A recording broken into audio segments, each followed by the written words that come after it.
1968, Robert Stenuit searched for and discovered the wreck of La Girona at Lacada Point, near the Giant's Causeway in Bushmills in Northern Ireland. He recovered many treasures from the site, but some of the items he found have given me pause for thought. Hello, I am Capitán de Navío Rafael Arcos Chinchilla. In thinking about the Spanish Armada, I sometimes think not of the famous officers, but of those whose names we do not know. I imagine a young man setting out on his first adventure, his beloved gifting him a fede ring inscribed with, "No tengo más que darte." I have nothing more to give thee. I'm also curious about the owner of this ruby-studded gold salamander. Leonardo da Vinci once popularized the idea that salamanders could survive in fire. As a result, this talisman was believed to protect its owner from flames, a particularly valuable safeguard on a wooden ship. I am Luis, or my full name is Luis Cabrera de Cordova, a historian and friend of the late John of Austria, the brother of King Philip II and a friend of Alonso. I have created this story for you. By 1588, the Spanish Empire has encompassed the world. King Philip II had even married Queen Mary of England and acted as her consort until her death in 1558, when his role ended. He then offered to marry Elizabeth, but was rejected. The English realm was restricted to England with some control over parts of Ireland, but not Scotland. The navy had grown through travel to Africa transporting slaves and then raiding on Spanish treasure ships in South America. Queen Elizabeth was growing in confidence. King Philip was growing impatient. Don Alonso Martínez de Leiva was a highly respected member of the royal court, with regular access to King Philip II of Spain. He had a strong reputation as a great warrior, respected by his men and loved by his royal friends. It was believed that where the action would be, Don Alonso would be there.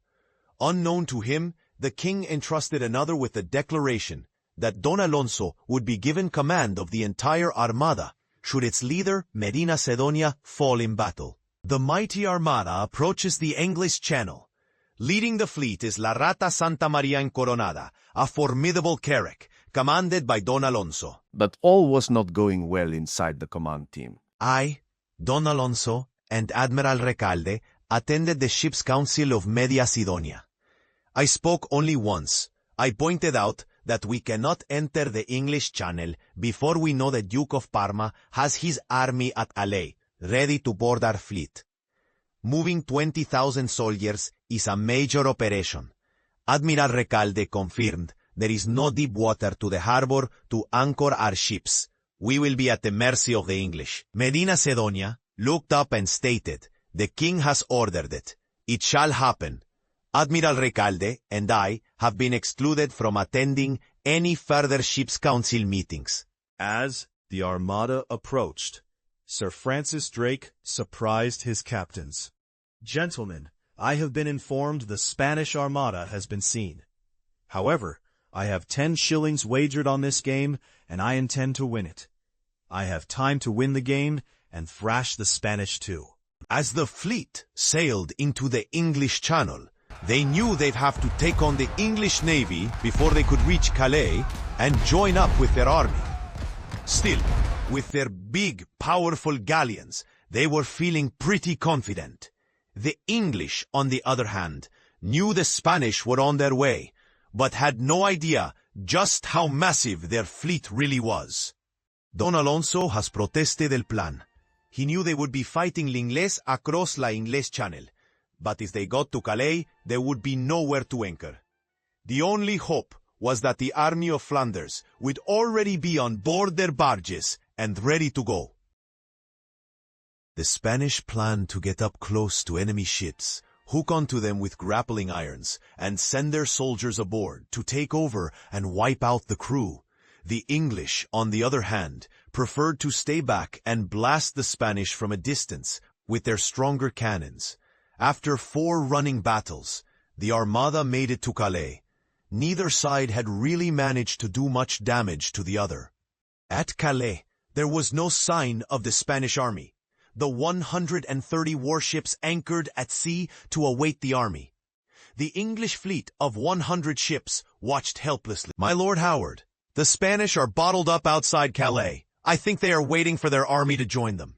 If I get 8 old ships, load them with explosives and cover them in tar, I could send the fire ships into the battle group. They don't dare their vessels come in contact.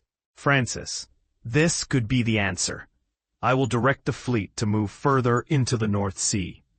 We will move as one and face the Spanish at first light.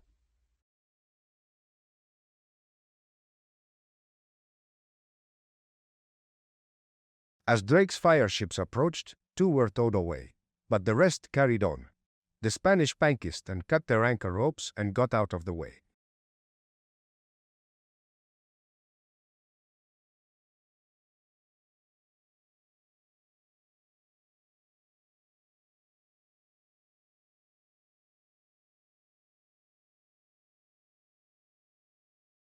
Tried to regroup at Gravelines. The English navy attacked by sailing in between the larger galleons. They caused damage to the fleet, but only sunk 1 ship, while some crashed into others or became stranded on the coast.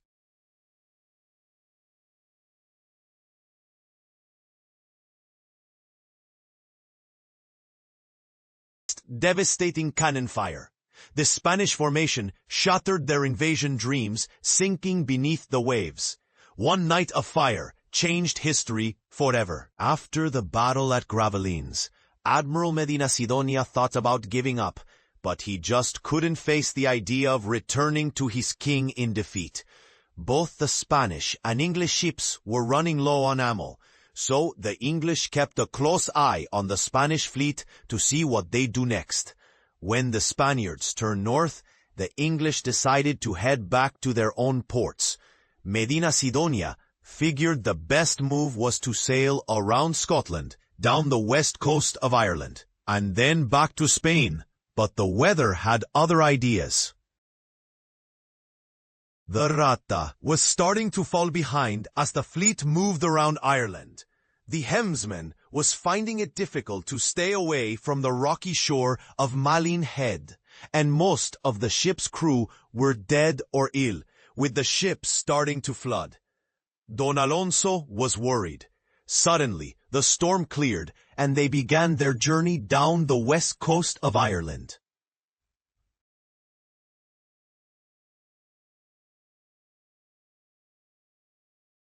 The storms had exposed more and more problems on the Rata. Alonso felt it would not hold to get to Spain. An Irish mercenary approached Alonso and suggested that they could repair the ship in Blacksod Bay.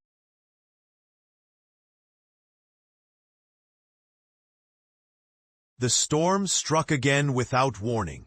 His anchor, unable to hold in the shifting sandy seabed, gave way completely. He watched in dismay as 6 men clambered into the rowboat, abandoning ship in their desperation. Left defenseless against the gale, the vessel was driven helplessly across the bay until it crashed onto Fahey Beach. Alonso knew the ship had been loyal in battle, but storms and damage had finally broken it beyond repair. He glanced up at Duna Castle, then told his men to gather whatever they could and help the sick and the wounded off the ship. As they left, he set his beloved carrack ablaze and walked away behind them.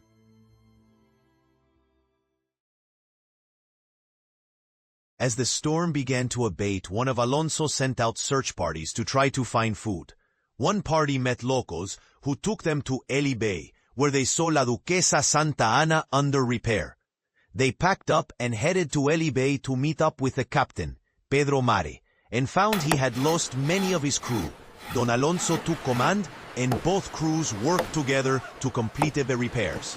The ship, designed for 300 sailors and soldiers, now carried over 900. The ship left the protection of the bay, but Don Alonso, rather than risk the dangerous Bay of Biscay, decided to head for Scotland. The winter storms returned. They lost control of the rudder, and the ship came to a sudden, jarring halt on Kiltourish Bay's gently curving shore, its wooden ribs pressing into the sand like a stranded sea creature. As the ship struck the shore, a bar from the capstan was driven into his leg. He still managed to get all 900 men safely ashore. They found the old O'Boyle's castle, and the men set up camp on the island.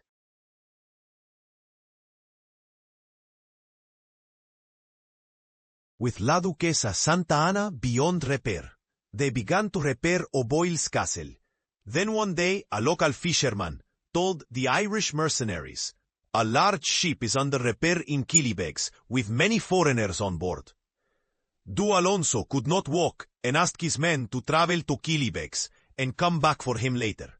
They refused and built a makeshift sedan. 6-man teams took turns carrying him across the sand.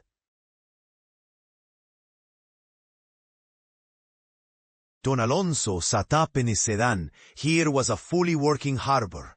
Alonso was pleased to see his favorite ship, La Girona, on the quayside. He was really happy to see the Girona crew working hard to make it seaworthy. He was not happy to see the large crowd of men in black, with either gold chains or gold belts, awaiting their chance to board the ship.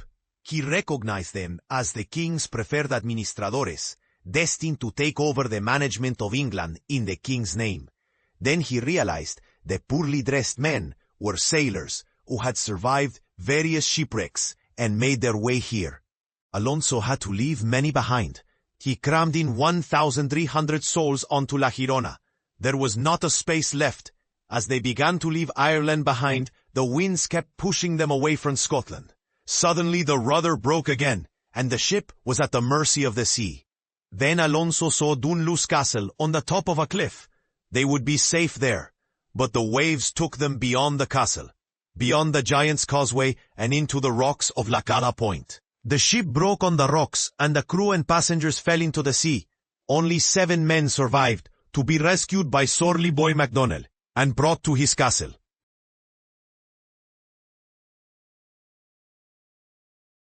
Don Alonso had built the Armada, protected the fleet, fought the English, and tried to save as many of his men as possible. But in the end, he lost.